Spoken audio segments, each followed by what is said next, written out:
Back again.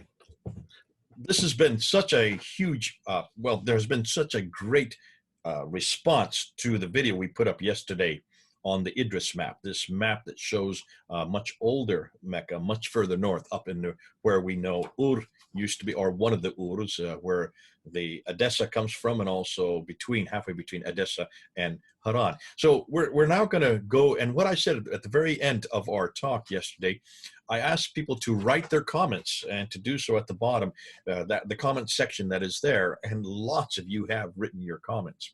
Over 21,000 of you viewed the video already, and that's really quite a substantial number in one day on a topic that's quite academic and not entertaining. So it's terrific that you have responded. Thank you for that. I have now Mel come back again. It's in the evening for him. It's still in the afternoon for us here in the United States. And I've asked Mel to answer some of the questions, some of the burning questions that are coming out, because you are throwing questions at Mel. And that's why he's made himself disposed to help you out, to bring out these difficulties. This is the peer review that we've been talking about. We needed to get you peers to throw things at him, to make sure that he gets the references right, to make sure that he also gets his dates right, and make sure that he gets his interpretation of those references and those dates. So, Mel, are you there? I am, Jay. Thanks for inviting me back. Terrific. Okay. Now, what I want to do, Mel, I want to look at some of these questions. I will be asking you the questions. I think you have them in front of you now, so these won't be questions that you're not aware of. In fact, you sent these questions to me. And I want to, one of the things that's been coming up, a number of people have been asking what that map, let's take a look at that map. Explain that map a little bit more, because first of all, it's in English. How could there be a map written in the 12th century by an Arab in English? Can you help us with that one? Yeah, so the map, as we know, is called the Al-Idrisi map from the 12th century, but obviously it's written in English. A kind viewer sent me an email today just to inform me a little bit more of the history of the map, because in terms of the information that is available on the internet, it's very sparse.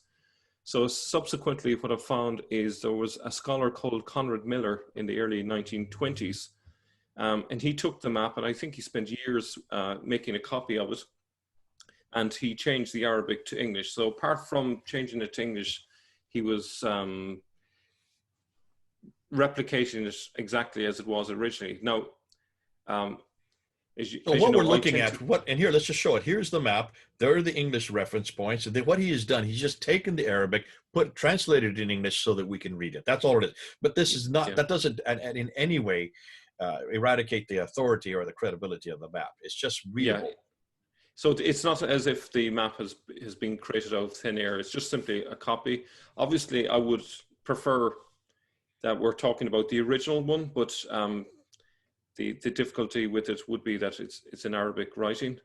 I think the other thing I would point out as well is that people have said, okay, well, the map does say Mecca way up in the top part, which would be in the south. As we remember for those, just to remind you, it's looking as just from space, looking down from the North Pole. So look and assume that you're coming from the top of the globe, looking down onto it. So yes, he does put Mecca and label it Mecca in exactly where you'd expect it in terms of the Hijaz.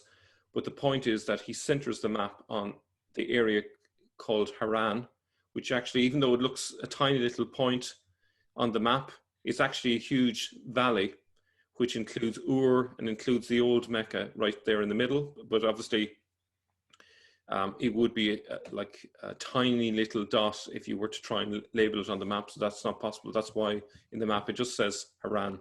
And I was actually, before this video, I was actually having a look on Google Earth to see the terrain. And it's incredible, the terrain, because you have massive mountains on either side and this lovely plain in the middle. And it fits nicely with the descriptions in terms of, being in a valley between mountains. So it's certainly looks even like Mecca. That.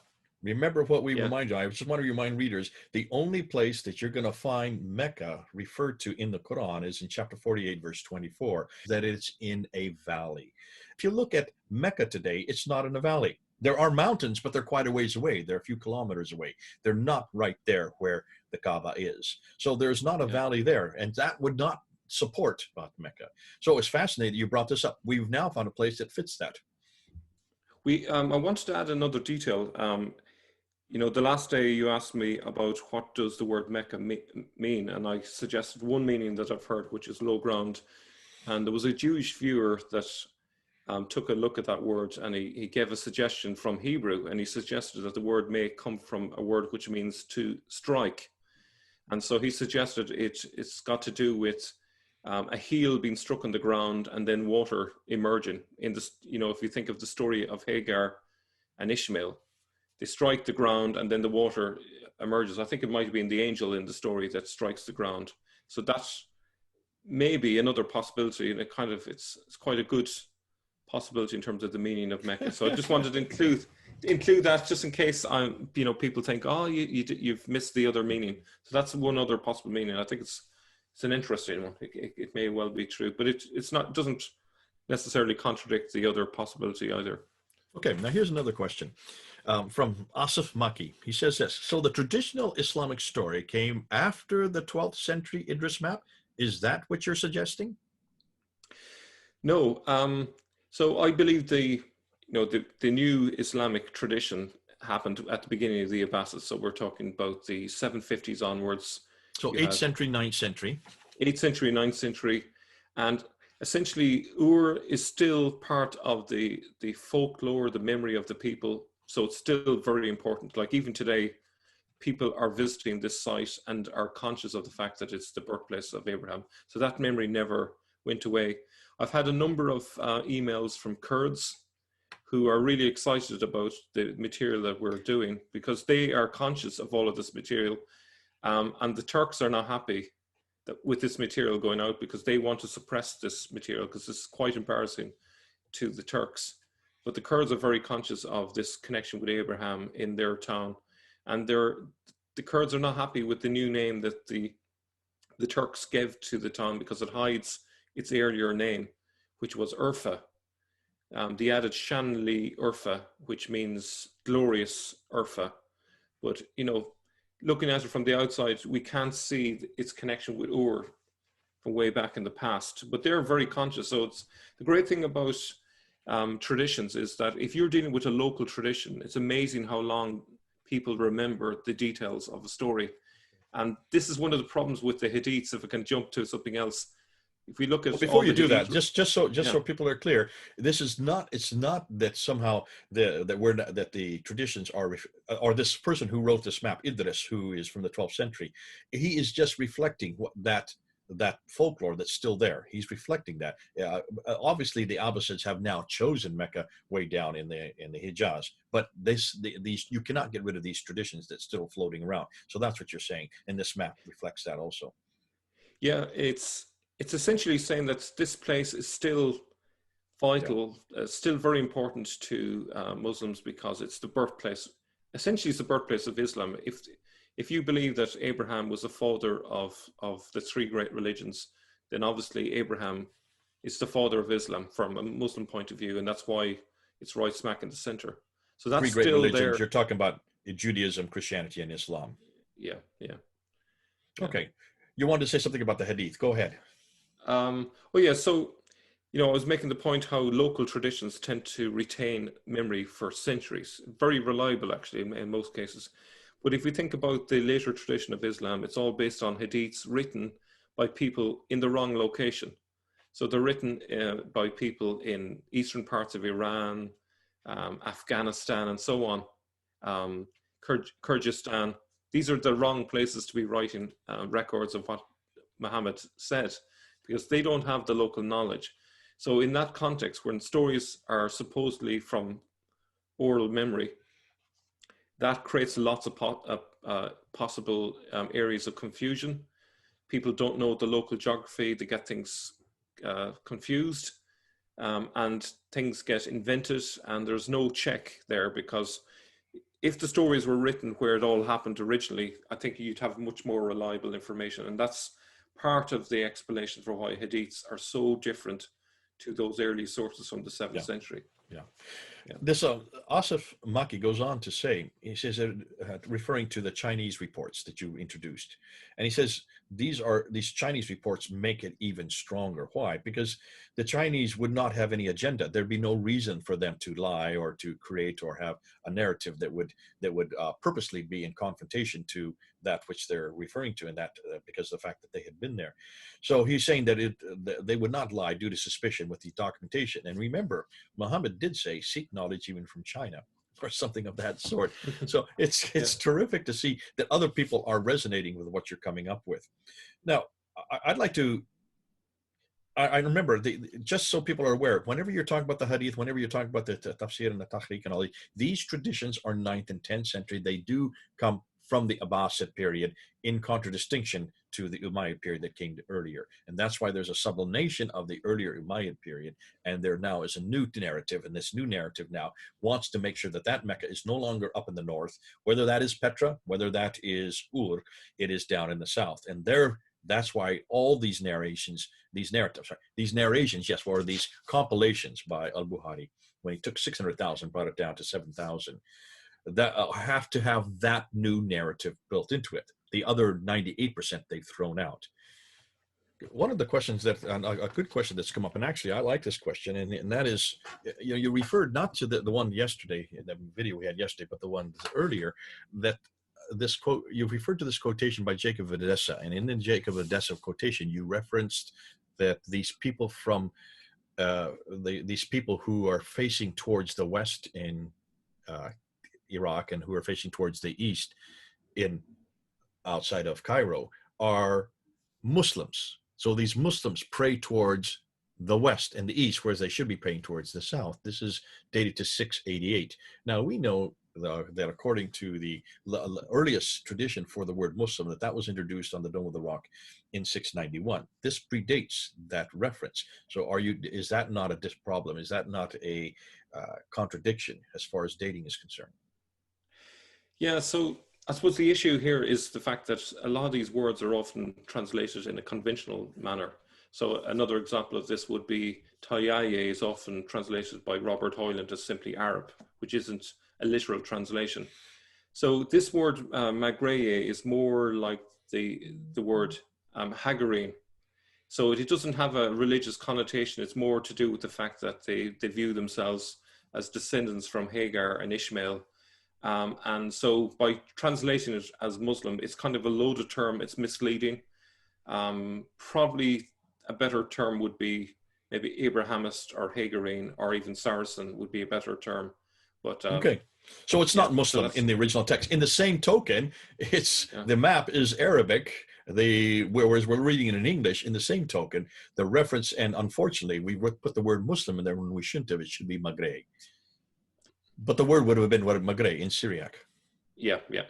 Okay, terrific. Exactly. All right, here comes another question, and this is probably one that you may want to take a little bit more time to unpack, and that is concerning your references of the north, putting Mecca up in the north. Does that not also confront Dan Gibson's reference to Mecca being in Petra? And he looks at the 5 stages of the Hajj in Petra and shows that every one of those 5 stages corresponds with the same 5 stages we have in Mecca. In fact, even better, because Al-Zaraqi in the 9th century refers to the dimensions of the Kaaba, and the Kaaba that he's referring to, the dimensions exactly fit the Petran Kaaba, not the Meccan Kaaba, or the mountains between the Safa and Marwa, where Hagar is looking for water for her son Ishmael, that she runs back and forth between these 2 mountains. If you look in Mecca, there aren't mountains, they're just rocks. The mountains are in Petra. What are you going to do with this conflict? Is your theory in conflict with Dan Gibson's or not? Not at all. So, in a previous video, I explained the idea that the new Mecca of the Hijaz is a conflation of lots of different ideas brought together. So if we think back of Jacob of Edessa, he tells us that they prayed towards a Qibla, or prayed in the Qibla direction towards a Kaaba. He doesn't mention the location. And then the 741 source just mentions Mecca as being the birthplace of Abraham. So these are definitely separate places. Now, it could be possible that Petra also was given the name Mecca at some point. I don't know when exactly. That could be an area that Dan Gibson might be able to tell us when exactly Can I we help got you the name here? Mecca. Actually, that's not Yeah, what Dan is saying. He's not saying that the Mecca, the word Mecca comes from Petra. He is yeah, saying that the stages of the Hajj come from Petra. So that yeah, would have no difficulty whatsoever. It looks like yeah, that in Petra, the Nabateans, who give us the language and also give us the name for the name God, the God of Islam as well.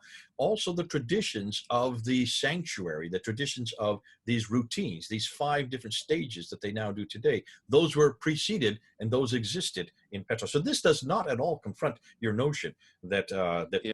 the word Mecca or even the place called Mecca is in Petra. I've never heard Dan say anywhere in any of his videos that the word itself was Mecca. You're Okay. finding where Well, the word so itself is Mecca, and that's what gets me more yeah, excited because yeah, you're putting you're in some ways those who put the tradition together, if and that's why it's fascinating because well those who put the tradition together they have to find a place that reproduces where the remember what Dan says. He says that the black stone is the key here.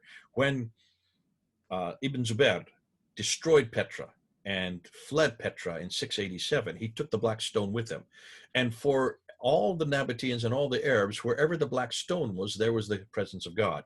So by taking it yeah, out of Petra, he took the presence of God out of Petra and he took it down to the south. Now, when the Abbasids come, because they were the ones that support Ibn Zubair, remember it's the Abbasids who were the ones that support him against the Umayyads. They then choose Mecca as the new Petra. They got to replace all these different stages of the Hajj. And so they then introduced the black stone there. And it's not that they intentionally did it, but it could be very well that the pilgrims just kept on following where the black stone was. And so they kept on yeah, coming to Mecca.